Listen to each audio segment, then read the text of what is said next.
Monday. So another beautiful week to get shit done and just enjoy life. I mean, we had a really rainy weekend here, and the sun has finally come out.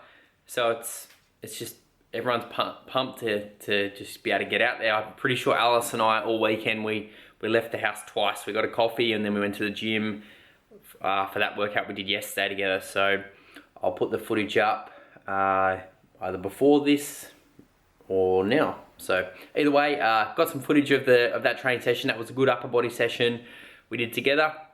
And now running some errands this morning. Had a couple of clients I trained, and then had to take Louis to the vet because Louis's got this problem at the moment called kennel cough, which is basically just like a nasal infection, and because he's got such a flat face,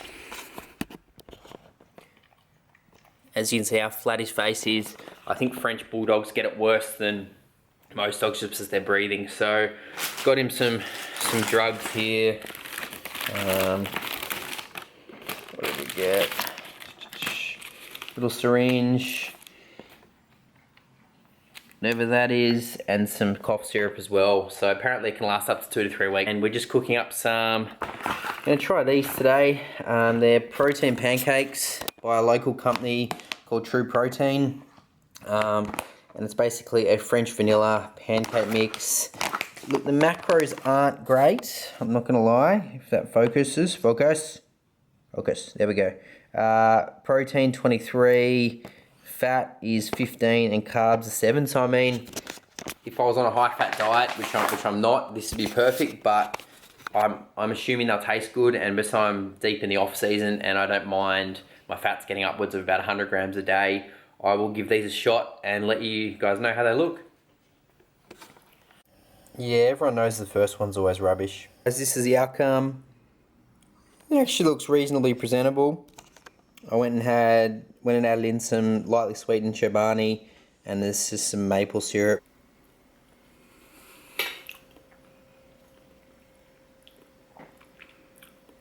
That's actually pretty good.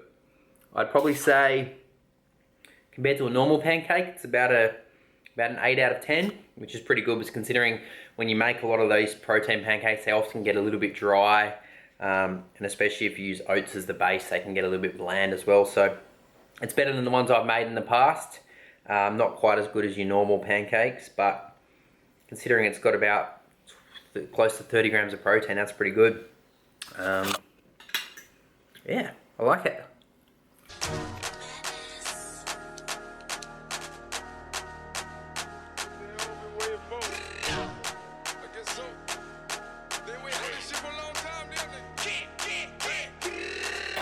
So I just wanted to let you guys in on just what I'm up to today, I guess.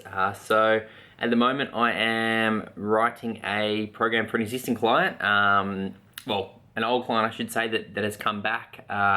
She basically went off on her own for about, I'd say close to about 9 months, and then she's come back now. She just wants to drop about 6 or 7 pounds over the next, realistically probably 10 weeks I was going to say. So just a mini cut to get in shape for summer. She's, I don't know where you're from, Steph. I think she's from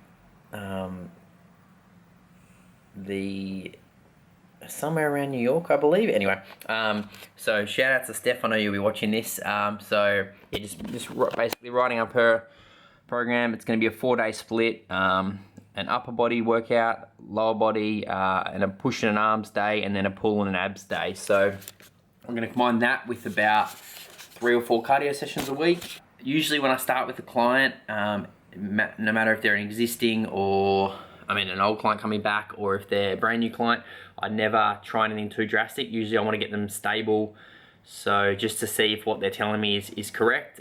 So usually I run about 1 to 2 weeks minimum, just to get an idea and feel for if those macros are correct, what this sort of training volume does to them, if the cardio numbers in terms of how many calories I give them to burn is more than they were doing when they weren't tracking. So little things like that that you pick up as you go, and you learn it's kind of different for every client. We just finished up doing a photo, some photos of an apartment, I guess you call it a townhouse, for my other job. So for that, I run a Nikon, what is it? It's a D300S. Let me just get rid of that call. So it's a D300S, and it's basically decent camera. It's got a Sigma, quite a wide angle lens on it here, and I've got a flash that sits on top, and then a tripod as well. And how I basically do it is, let me go back. So here, this is the place I did today. If it focuses, let me have a look here. Focus. So you see it's just a house, and you can see there the different exposure stats, the dark, lighter, and getting lighter. So I'll typically take anywhere from 3 or 4 of the one photo in different exposures, different light, and that way you can use kind of so say you'll use the windows of one, so outside of the house you'll be able to see the sky, the trees, that sort of stuff. You might use the walls of one and the roof of the other, so you use a blending program.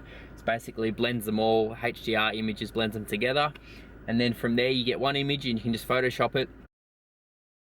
So just before going back to work, got a very, very weird kind of meal. For those that know me, I do eat weird stuff at all times of day. Like I'll have like tuna for breakfast, steak for breakfast. My body clock's just, I guess it doesn't really know what time it is. I love cereal for dinner, that sort of stuff. So at the moment, we're just having kind of a weird combination of, it's got some kangaroo patties here, some potato, some 2-minute noodles with barbecue flavoring, and then just a kind of a mixed salad. So here we go, back for a voiceover, and this is only going to take one take. So no matter what happens, we're doing one take on this one. And here we are. So I wanted to do a voiceover for leg training. Basically, it's a weird kind of leg routine. It's strange compared to what a lot of guys and girls would do.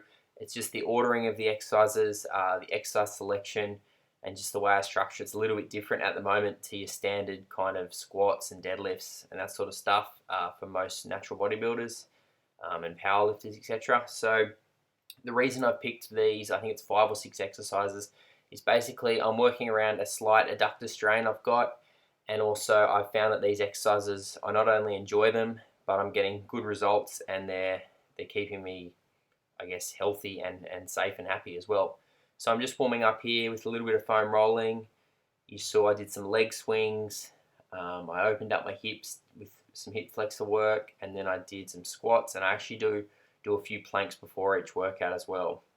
So I don't know if you guys saw Omar Esof's latest video about doing some planks before he trains. I'm just throwing them in, a little bit of core work, just to get the ball rolling and activate the lower back, the abs, etc. So just trying that out. So I'll let you guys know the outcome of that one in future videos.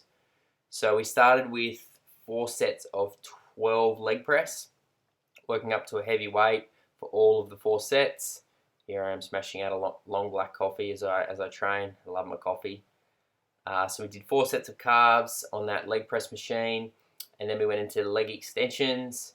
And here we worked, I think we did, I believe, 4 sets of 20 reps. Yeah, this is my lighter of my 2 leg extension day.